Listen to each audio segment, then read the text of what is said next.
আজ সকাল সকাল বাইরে বেরিয়েছিলাম, এক রাউন্ড ঘুরে এসেছি। আবার যাচ্ছি এখন অভির সাথে এক রাউন্ড। গুড মর্নিং, কেমন আছে তোমরা সবাই? আশা করছি খুব ভালো আছে। আজকের দিন আমি খুব ভালো আছি। আজকে হচ্ছে 9ই সেপ্টেম্বর। এখন গাড়ি গড়িয়ে গড়িয়ে আসছে, আমাদের গাড়িতে তেল নেই না গো। না না, নিচে বাচ্চারা তো ঘুমায় না।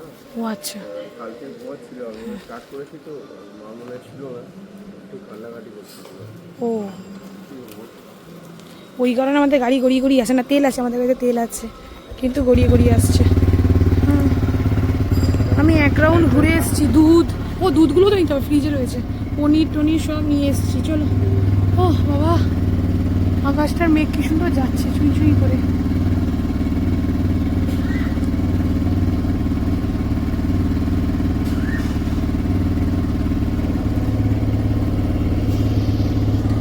এক রাউন্ড ঘর পরিষ্কার করে ঝেড়ে নিয়েছি, এসে পুজো করতে স্নানটা করবো, করে বাদ বাকি কাজগুলো করবো। এখন আমি আজ 8টায় উঠে 9টায় ফিরলাম বাড়ি। 1 ঘন্টা ধরে বাজারে এদিক ওদিক ঠাকুরের ফুল টুল যাবতীয় সব কিছু নিয়ে এখন। হ্যাঁ, কি দিলাম? হেভি কষ্ট হয়েছে একটা টোটোওয়ালার জন্য, বেশি করে বাজে একটা লোক। এই যাচ্ছি এখন আমার বাইরে হয়ে আমি এবার ঘরের উপর, ঘরে বাদ বাকি এবার আমি ঘরের কাজগুলো করবো। আর বাইরে কাজ নেই, অভির অর্ধেক কাজ মিটাই দিচ্ছি। আজকের দিনটা আমার কাছে খুব স্পেশাল, তাই জন্য আজকে সকাল সকাল ঘুম থেকে উঠে ঘরের সব কাজ করে বাদ বাকি যে বাইরের কাজগুলো ছিল সেগুলো মোটামুটি মিটিয়ে সবার আগে বসে গেছি পুজো দিতে। কারণ আজকের দিনটার জন্য আমি মা হতে পেরেছি, মানে এতটাই স্পেশাল আমার কাছে এই দিনটা যে আমি বলে প্রকাশ করতে পারবো না। আর দেখছো এখানে আমার তাতাই বুড়ো ঘুম থেকে উঠে সকাল সকাল আমার সাথে সব ননদেরকে আজকে স্নান করিয়েছে, স্নান করিয়ে এখন খেতে দেবে। আর সে মিষ্টি খাবে, ননকে বলেই যাচ্ছে ননকে মিষ্টি দাও, ননকে মিষ্টি দাও, ননকে মিষ্টি দাও। কারণ তার কথাই হচ্ছে এটা যে ননকে আগে মিষ্টি দাও মা, ননক খাবে তারপরে আমি খাবো। আর এই যে এখানে দেখো মিষ্টি নিয়ে শুরু হয়েছে, মিষ্টি যে নেবে একবার করে আর একবার করে দেবে, আবার একটুখানি খেয়ে আমাকে ফেরত দিয়ে দিল, আমি খাবো না। বাদবাকি ঠাকুরকে মিষ্টি খাইয়ে এবার দুপুরে সব রান্নার আয়োজনগুলো করলাম। আর এখানে অবশেষে রান্না শেষ করেছি। দেখো গরম গরম চাটনিতে কীরকম হাত ঢুকিয়ে দিচ্ছে। আর চাটনি খেতে সে খুব। আজকে সকাল সকাল ঘুম থেকে উঠে সবার আগে মনে পড়ছিল আমার নিজের জন্মদিনের কথা। ঠিক সকাল হতেই মা ঘুম থেকে তোড়জোড় করে উঠতো, উঠেই মা আগে ঘরের সব কাজ করতো, করে ঠাকুর দিত, পুজো দিত, ঠাকুরকে খাওয়াতো, খাইয়ে দাইয়ে তারপরে গিয়ে আবার রান্নায় হাত দিত। হ্যাঁ, আমি রান্না অত লোকের একসাথে করতে পারবো না, তাই করিনি, বাইরে থেকে রান্না আনিয়েছি, মানে রান্না লোককে দিয়ে রান্না করিয়েছি, সে আমাকে বাড়িতে খাবার দিয়ে গেছে। কিন্তু খুব মনে পড়ছিল যে মা কীরকমভাবে সকালবেলা উঠতো, উঠে গিয়ে ভালো করে আগে সব পরিষ্কার করে রান্নাবাড়ি করতো। আর এখানে ছোটো মামাকে তাতাই বুড়ো পায়েস খাওয়াবে, সেই নিয়ে মারপিট চলছে। দেখো বাঁ হাত দিয়ে ডান হাত দিয়ে কোন হাত দিয়ে খাওয়াবে বুঝতে পারছে না। তাকে ভালো করে বলে দিলাম, বাবু তুমি ডান হাত দিয়ে খাওয়াও। তারপরে সে ডান হাত দিয়ে ছোটো মামাকে পায়েস খাওয়াবে, তারপর সে নিজে খাবে। সে ছোটো মামাকে প্রচণ্ড ভালোবাসে, আর ছোটো মামা সেরকমভাবেই তাকে ভালোবাসে। তাই জন্য আমার সোনাটা এত ভালোভাবে মানুষ হচ্ছে। দেখো সবটাই হচ্ছে ভগবানের আশীর্বাদ। আমি মনে করি আমার ভগবান আশীর্বাদ করেছে বলে আজকে আমি এতটা ভালো জায়গায় আছি বা এতটা ভালোভাবে আছি। আর সবথেকে বড় কথা, আমার কোল আলো করে এই ছোট্ট প্রাণটা এসছে। এই ছোট্ট প্রাণটাকে যখন প্রথম দেখেছিলাম না, তখন আমি বুঝতেই পারিনি যে মানে এত ছোট্ট, তাকে আমি কি করে ধরবো, তাকে আমি কি করব। মা হয়েও আমার কোথাও না কোথাও ভয় লাগতো যে এরকমভাবে ধরবো, যদি লেগে যায় ওরকমভাবে নেবো, যদি লেগে যায় ঘাড়টা নরম, ঘাড়ে যদি লেগে যায়। সেই পিচ্চিটা আজকে দেখতে দেখতে 2 বছর পার করে নিল। দেখতে দেখতে 2 বছরে সে হয়ে গেল, কতটা সে বড় হয়ে গেল। এখন টুকুর টুকুরকে সে কথা শিখে গেছে, সে কত কিছু বলবে। আর এখানে কি বলছিল জানো, মা ছোটো মামা জল খাবে, ছোটো মামা জল খাবে, মানে এরকমভাবেই সে বলছে। তার বোঝার ক্ষমতা হয়েছে যে এইটা খাবো, ওটা খাবো না। আমি যে মুখে খাবার দিচ্ছি, মুখ থেকে ভালো না লাগলে সে কোনো খাবার খাবে না। আর এখানেই যে আয়োজন শুরু করলাম দুপুরের খাবার দাবারের, দেখো। কিন্তু এখানে না মনে হয় আমি কিছু পাঁপড়টা মিস করে গেছি যতদূর সম্ভব। এখানে দেখো কি কি রান্না হয়েছে। এখানে ভাত, 5 রকম ভাজা, বাঁধাকপি, ডাল, মাছের ঝোল, তারপরে এখানে ফ্রাইড রাইস, পনিরের তরকারি, যেটা ঠাকুরকে বানিয়ে দিয়েছিলাম একসাথে, ওকেও বানিয়ে দিয়েছি। না পাঁপড় দিয়েছি, আমি বুঝতে পারিনি, আমি বললাম পাঁপড়টা বুঝে আমি মিস করে গেছিলাম। পাঁপড়, চাটনি, 5 রকমের মিষ্টি, এখানে 5 রকমের ফল, এখানে তার প্রিয় কেক, ক্যাডবেরি, তারপরে মা নিয়ে এসেছিলো বাটার, আমসত্ত্ব, জাস্ট জেলি, এগুলো খেতেও খুব ভালোবাসে, তাই জন্য মা এগুলো নিয়ে এসেছিলো। আর তোমার তারপরে এই সাইডে ছিল বুস্ট, মানে যেগুলো মোটামুটি খেতে খুব ভালোবাসে সেগুলো মা নিয়ে এসেছিলো, অভি নিয়ে এসেছিলো। আর এইখানে আসন পেতে তাকে দিয়েছি খেতে। এই তো হ্যাপি বার্থডে বলো, হ্যাপি বার্থডে। হাই, এটা জড়ি ধরো, পাপাকে জড়ি ধরো। মিঠিরা একটা Mithi, happy birthday, happy birthday. একটা মিঠি দাও, একটা মিঠি দাও। নেবু দেওয়া হয়নি তো, নেবু দেওয়া হয়নি, নেবু নেবু, ঠিক ঠিক। আজকে আসলে আমি কিছুটা শ্যুট করেছি, বোন কিছুটা শ্যুট করেছে না। এবার বোন তো সেরকমভাবে খুব একটা ক্যামেরা নিয়ে অভ্যস্ত নয়, আমি আস্তে আস্তে যেরকম অভ্যস্ত হচ্ছি, আমিও যে খুব অভ্যস্ত তা নয়, কিন্তু আমি আস্তে আস্তে হচ্ছি, তাই কিছু কিছু ভিডিও বাদ গেছে, কিছু কিছু ভিডিও আছে। তোমরা একটু মানিয়ে গুছিয়ে দেখে নিয়ে দেখবে, ভালো লাগবে আজকের দিনটার ভিডিও। আজকের দিনটা দুর্দান্তভাবে কেটেছে আমাদের। আর এখানে বাবা ছেলেকে এখন বসিয়ে বসিয়ে খাইয়ে দিচ্ছে, আর ছেলে কোনটা খাবে কোনটা খাবে না, ছেলে এইটা না ওটা, ছেলে হচ্ছে বাবার প্রাণ, তাই ছেলেকে ভালোভাবে বাবা খাইয়ে দিচ্ছে। আর মা এখানে গাড়িটা ধরেছে বলে দেখো না কীরকম করছে, যে আমার গাড়ি কেউ ধরবে না, ওর এই যা পড়ে গেছে, এ মা বাবু পড়ে গেছিল, আমি এখন খেয়াল করছি। আসলে আমিও কাজের মধ্যে এতটাই ব্যস্ত ছিলাম সেদিনকে যে বাবুকে খুব একটা ভালোভাবে আমি মানে ধ্যান দিতে পারিনি, কিন্তু আজ আমি ধ্যান দিই বা না দিই, সেদিনকে সে ছিল হচ্ছে হিরো অফ দ্য ডে, সে হচ্ছে বার্থডে বয়, সেখান থেকে তার কোনো প্রায়োরিটি কম নেই। আর এখানে মা আমার নাড্ডু গোপাল, আমার নন্দদুলাল বলতে বলতে বলতে বলতে পায়েসটা খাওয়াচ্ছে। সেদিনকে বিশ্বাস করবে দুপুরবেলা সেরকম কিচ্ছুটি খায়নি, এই পায়েস খেয়েছে একটু, এই জাস্ট জেলি খাচ্ছে, এই আঙুর খাচ্ছে, এই কলা খাচ্ছে, এই খেতে খেতে খেতে লাস্টে ভাতটাই ঠিকমতো খায়নি, কিন্তু কি তার এনার্জির একটুও কম ছিল না। এবার বাবা একটু খাইয়ে দিচ্ছে পায়েস, বললাম চামচ দিয়ে খাওয়াও, বলছে না আমরা বাঙালি বাচ্চা, আমাদের হাত দিয়েই খাওয়াবো আমরা।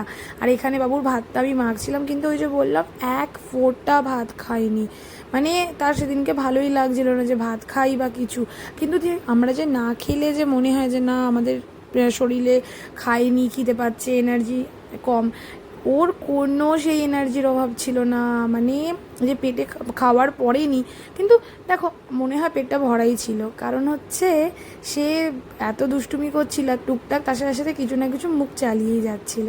আর আজকের দিনটা না আমার খুব মানে খুব কি বলবো, কিরমভাবে প্রকাশ করা উচিত হবে আমি জানি না, কিন্তু আজকের দিনটা একটা অসীম আনন্দে আমার মনটা ভরে আছে, যে এই তো সেদিনকে একে নিয়ে আমি ঘরে এলাম, এই তো সেদিনকে আমি প্রথম দেখলাম, আমি বেলা 4টের সময় আমি ওটিতে ঢুকেছিলাম, আমি তার আগে অবধি অপেক্ষা করছি যে কে আমার ঘরে আসবে, আমার ঘরে মা লক্ষ্মী আসবে না নারায়ণ আসবে। আমি তখন অবধি জানতাম না যে এই পিচ্ছিটা আসবে আর এরকমভাবে আমাদেরকে অতিষ্ঠ করে মারবে, কিন্তু এই অতিষ্ঠ করার মধ্যেও যে কি আনন্দ, সেটা যতক্ষণ না অবধি মা হবে ততক্ষণ অবধি বুঝতে পারবে না। আজকে মা হিসেবে আমাদেরও, মা বাবা হিসেবে আমাদেরও জন্ম, কারণ 2 বছর আগে আমরা বাবা মা হয়েছি, এতদিন অবধি আমরা অভি ছিলাম, মিতু ছিলাম, কারোর ছেলে ছিলাম, কারোর মেয়ে ছিলাম, বা বলতে পারো স্বামী স্ত্রী ছিলাম, বা বলতে পারো বন্ধু বান্ধব ছিলাম, অনেক কিছুই বলতে পারো, অনেক রকমভাবেই ছিলাম, কিন্তু আজকের দিনটাই আমরা মা বাবা হয়েছি, আজকের দিনটা আমাদেরও জন্মদিন, তাই আমাদের দুজনকেও হ্যাপি বার্থডে টু আস। আর এই দেখো এইভাবে আজকে ঘর সাজিয়েছি, এটা আমি সাজিয়েছি, অভি সাজিয়েছে, আর বোন লাস্টের দিকে একটু হেল্প করেছে, কারণ বোনও ঘুমিয়ে পড়েছিল। আর এই মা এই বেলুনটা একটু বেঁকে বেঁকে গেছে মনে হচ্ছে, এটাকে ঠিক করি, দাঁড়াও আগে এইটাকে, এই ফটোগুলো মাঝখানে মাঝখানে লাগাচ্ছি, এই ফটোগুলো প্রিন্ট করে করে বের করে রেখেছিলাম যে ফটোগুলো মাঝখানে লাগাবো। আর এই যে দেখছো আমার বড় মামি, আর বড় মামি দাঁড়িয়ে দাঁড়িয়ে যতদূর সম্ভব ফোন ঘাঁটছে, হ্যাঁ ফোনই ঘাঁটছে। আর এই দেখো আমরা এগুলো আমি অভি মিলে সাজিয়েছি, আর এগুলো লাস্টের দিকগুলো বোন সাজিয়েছে। দাঁড়াও মেন আকর্ষণ এখনও বাকি আছে। আর এই যে রান্নাঘরের দিকে না খুব একটা বেলুন দিইনি, কারণ কখন ফেটে উঠবে। আর এইখানে দেখো রাত্রিবেলা যত খাবার ছিল সব খাবার প্যাক করে চলে এসছে, রাত্রিবেলা যে মানুষ সবাই খাবে সেই খাবারগুলো এর মধ্যে করে এসছে। আর এই দেখো ব্যাকগ্রাউন্ডটা, এই ব্যাকগ্রাউন্ডটাকে আমি আর অভি মিলে সাজিয়েছি। এই মাঝখানে দেখছো বেলুনটা নিচে ছিল, আমি খেয়াল করিনি, কেউ একটা না হট করে উপরে মানে হয়তো নিচে পড়ে গেছিলো, মনে হয় যতদূর সম্ভব কেউ উপরে তুলে দিয়েছে, কারণ এটা মাঝখানে ছিল না, এটা ছিল ওই বেলুনটার নিচে মানে একদম লাস্টে। আর এখানে বাবা ছেলের সাথে ফটো, আমাদের ছেলের ফটো, আমার সাথে বেনারসে তোলা ফটো, সব ফটোগুলো যেগুলো ভালো ভালো প্রিন্ট ছিল সেগুলো মানে ভালো ছিল ফটোগুলো, সেগুলো মোটামুটি সবকটাই প্রিন্ট করিয়েছিলাম মামার সাথে, মিমির সাথে, নিজের একা। আর দেখছে এখানে বেলুনগুলো ঠিকঠাক, আমি না ভাবতেই পারিনি, বিশ্বাস করবে, যে বেলুন দিয়ে আমি ঘর সাজাতে পারবো। কারণ 2 দিন আগেও বেলুন দেখে তার যা কান্না, তার যা চিৎকার, ওই চিৎকার দেখে ভেবেছিলাম ছাড়ো, বেলুনের খরচাটা বেঁচে গেল, বেলুন দিয়ে সাজাতে হবে না। তাই জন্য না বেলুনকে সাজানোর লোক বলিনি, না হলে আমি গত বছরও বেলুন দিয়ে সাজানোর জন্য বলে দিয়েছিলাম যে বেলুন দিয়ে সাজিয়ে দাও, কিন্তু আমি এই ভয়ে বলিনি, কারণ যদি মানে পয়সা নষ্ট হয় তাহলে একটু তো পয়সা খরচ করতে আমি রাজি আছি, কিন্তু অহেতুক যদি পয়সা নষ্ট হয় একটু হলেও গায়ে লাগে, যতই হোক খাটনির পয়সা। আর এখানে বারান্দাটা সুন্দর করে লাইট দিয়ে সাজানো হয়েছিল, সাজানোর জন্য কাকু এসে সাজিয়ে দিয়েছিল, বিজন কাকু বলে একজন আছেন, উনি খুব ভালোভাবে করে দেন, সাজিয়ে দিয়েছিল। আর এখানে বক্স দেখছো, বক্সটা ফুল স্পিডে এখন মানে ফুল সাউন্ডে এখন গান বাজছে, তাই এখানে যদি আমি গানটা দিতে চাই আমাকে সঙ্গে সঙ্গে ইউটিউব কপিরাইট দিয়ে দেবে। আর এবারে সবথেকে বড় আকর্ষণ কি দেখো, এই যে স্কুটি, এটা হচ্ছে ব্যাটারি চালিত স্কুটি, এটা দিয়েছে হচ্ছে ঘতুর মামা বাড়ি থেকে ঘতুকে জন্মদিনে, মানে বুকাইয়ের মামা বাড়ি থেকে দাদু, দিদা, যে ছোটদাদা, পচা, ওরা ওই সবাই মিলে এই স্কুটিটা দিয়েছে। আর এই যে আমার ঘরের ছোট আরও ছেলেমেয়ে সবাইকে আমি সুন্দর করে সাজিয়ে দিয়েছি। আর দেখছো থালা বাসন যথারীতি জানো আমার বাবুই নামিয়ে দেয়। আর এখানে বোন হাই করছে, আর এখানে আমি দেখো এইভাবে সেজেছি, খুব মিনিমাল সেজেছিলাম, খুব হাইফাই সাজেনি, শাড়ি পরিনি, গরমে শাড়ি পরতে পারবো না, গরমে শাড়ি ট্যাকল করতে পারবো না, অসম্ভব ব্যাপার আমার পক্ষে।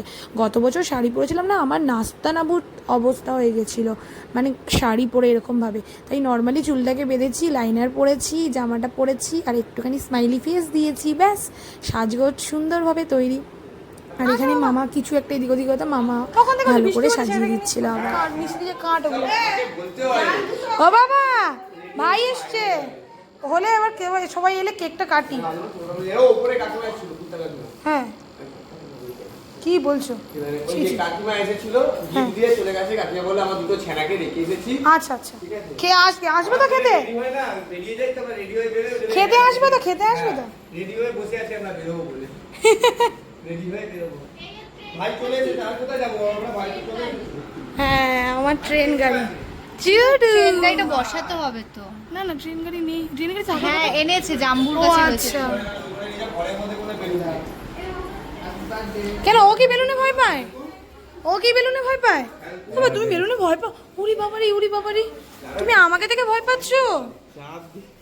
ও মা তুমি আমাকে থেকে ভয় পাচ্ছ? মা ওই যে দাদা বাবা তুমি বলেছো থ্যাংক ইউ বলেছো? দাও রেখে দি মাম্মা, আমাকে বাবা কি টাইম দাও, আমি দেখতে একটা জামাটা চেঞ্জ করি। কোন জামাটা চেঞ্জ করব? তখনই বললো তোমাকে ট্রেন গাড়ি নিয়ে বসে গেল, কেকের ট্রেন নিয়ে ওকে বলো মা, বলো মা। দাদা তোমার দাদা, ভাইকে আদর করে দাও, ভাইকে আদর করে দাও, ভাইকে আদর করে দাও, ভাইকে আদর করে দাও ভাইকে একটু।